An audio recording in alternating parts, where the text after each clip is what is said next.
Bonjour, nous nous retrouvons pour la suite et pour la fin de ce chapitre de physique numéro 6 sur les mouvements, sur les vecteurs déplacement et vecteurs vitesse. Nous avons vu les deux premières parties de ce chapitre, il nous reste la troisième sur les vecteurs vitesse. J'aimerais attirer votre attention sur le fait qu'il vous faut une règle et une calculatrice pour pouvoir traiter correctement ce cours. Et également revenir sur un point essentiel de la partie précédente, sur les vecteurs déplacement.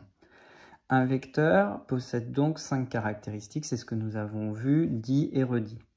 Il est très important que vous ayez en tête que lorsque vous écrivez un vecteur, cela signifie que la notation, avec la flèche sur les deux lettres, vous recouvre ces 5 caractéristiques. Si vous parlez de la norme, c'est-à-dire que vous avez adopté une notation différente, soit vous retirez la flèche ou vous mettez une double barre à gauche, une double barre à droite. Dans ce cas-là, vous ne gardez que 1/5 des informations. Vous perdez les 4/5 des autres informations. Le nom n'est plus complet, la direction vous ne l'avez pas, le sens vous ne l'avez pas, le point d'application vous ne l'avez pas.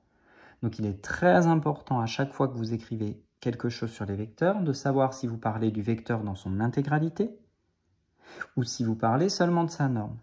Si je reprends les exemples que nous avons traités la dernière fois, sur les schémas, il s'agit bien de vecteurs dans leur intégralité car nous représentons toutes les caractéristiques de vecteurs. Mais lorsque je réalise des calculs et que je donne des valeurs à des vecteurs, dans ce cas-là, il ne s'agit plus du tout des 5 caractéristiques, mais d'une seule, qui est la longueur du vecteur, autrement dit sa norme. Voilà pour ce petit retour et j'espère cette clarification qui peut éventuellement éviter toutes les erreurs ou les incompréhensions résiduelles. Concernant notre nouvelle partie, vecteur vitesse moyenne et vecteur vitesse instantanée. On retrouve donc exactement la même nomenclature que pour le vecteur déplacement. Il y avait le vecteur déplacement instantané réel et le vecteur déplacement moyen réel. Et bien dans ce cas-là, vous avez le vecteur vitesse moyenne qui va devenir réel et le vecteur vitesse instantané réel. Vous allez donc avoir le même type d'outil que ce que nous avons manipulé dans le chapitre précédent. Je reprends le vecteur GI-GJ réel.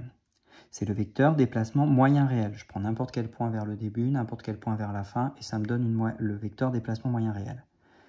J'introduis ici la différence entre l'instant de fin, TJ, et l'instant de début, TI. Si j'ai cet écart de temps entre le début du mouvement et la fin du mouvement, alors je vais être en mesure de pouvoir commencer à penser à évidemment une vitesse à calculer, puisque j'ai une distance et un temps. Nous allons voir ça tout de suite. Le vecteur moyen G réel, donc il s'agit bien d'un vecteur, est égal au vecteur GI-GJ réel, avec une flèche vectorielle, divisé par TJ moins TI. Vous encadrez en rouge cette formule. Ce vecteur, comme tous les vecteurs, possède 5 caractéristiques. Vous soulignez en rouge 5 caractéristiques. Vous retenez ces 5 caractéristiques. Nom, point d'application, direction, sens et norme.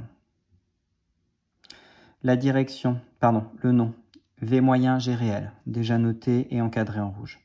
Le point de départ, ça va de GI à GJ, donc le point de départ, c'est le point d'application GI. La direction, c'est la droite qui passe par GI et GJ. Donc c'est exactement les mêmes propriétés que le vecteur GI-GJ réel pour l'instant. Le sens de GI vers GJ et la norme qui sera notée soit double barre, soit sans la flèche, est tout simplement égale à la norme du vecteur moyen G réel qui est égale à la norme de GI-GJ réel divisée par TJ moins TI.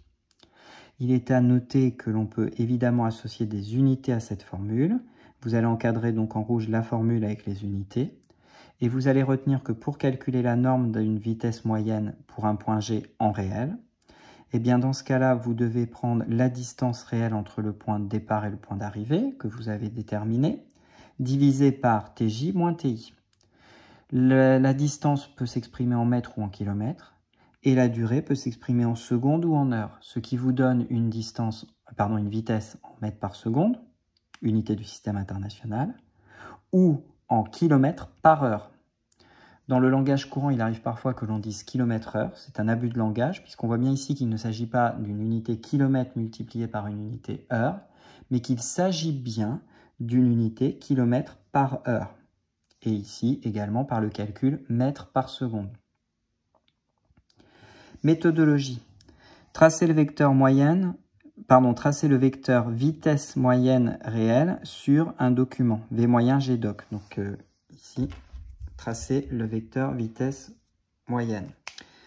Vous devez, réel, mettre une croix sur le point GI, donner au vecteur V moyen GDoc les mêmes caractéristiques que celles de GI, GJ réel, sauf pour ce qui est de sa norme bien entendu, puisque vous avez fait un calcul spécifique pour trouver la norme de ce vecteur. Définir une échelle des vitesses, si elle n'est pas déjà définie dans le sujet, et représenter alors la norme de ce vecteur vitesse moyen réel avec la bonne échelle des vitesses. Nous allons faire un exemple tout à l'heure, même si ce n'est pas sur la vitesse moyenne, c'est le même principe. Vous pouvez alors accéder à la norme de la vitesse du point G moyenne sur le document à partir de la valeur réelle que vous avez calculée, et vous devez sur votre document donner la norme de la vitesse conforme à l'échelle des vitesses que vous avez retenue. Petit 2, vecteur vitesse instantanée réelle. C'est exactement le même copier-coller que le vecteur vitesse moyenne réelle, sauf qu'on ne va pas prendre le point GI et le point GJ, mais on va prendre GI-1 et GI+1. Et ça concernera notre point GI à nouveau. Le vecteur déplacement instantané réel, donc GI-1, GI+1 réel. Nous allons prendre TI+1 moins TI-1. Alors, si je reprends l'un des schémas que j'avais travaillé avec vous précédemment, je vois que ici, si S3 est mon point que je vais appeler aujourd'hui dans mon cours GI, le point d'avant c'est S2, GI-1, et le point d'après, GI+1. Entre deux points consécutifs, entre deux positions successives du système physique, se trouve un intervalle de temps que l'on a appelé delta t.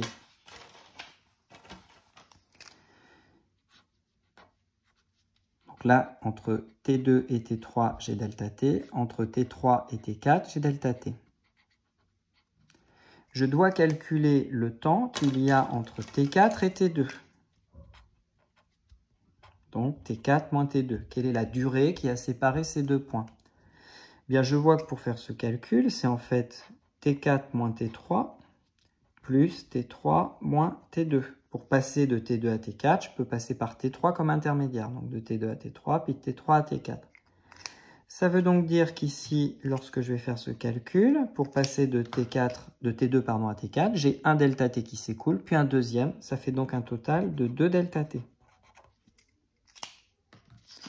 Voilà ce qui va justifier ici le petit calcul que je vous ai mis. Donc 2 delta T, c'est la durée nécessaire au système physique pour se rendre de la position GI-1 à la position GI+1. Vous allez encadrer en rouge la définition du vecteur vitesse instantanée réelle, qui est VI-GI réel, qui est égal au vecteur GI-1, GI+1 réel, divisé par 2 delta T. Vous ressoulignez en rouge que ce vecteur possède 5 caractéristiques. Les 5 caractéristiques de ce vecteur sont le nom, VI-GI réel, le premier petit i signifiant instantané, pour remplacer moyen, le point d'application, le point GI, donc c'est le point qui est coincé entre les deux points GI-1 et GI+1.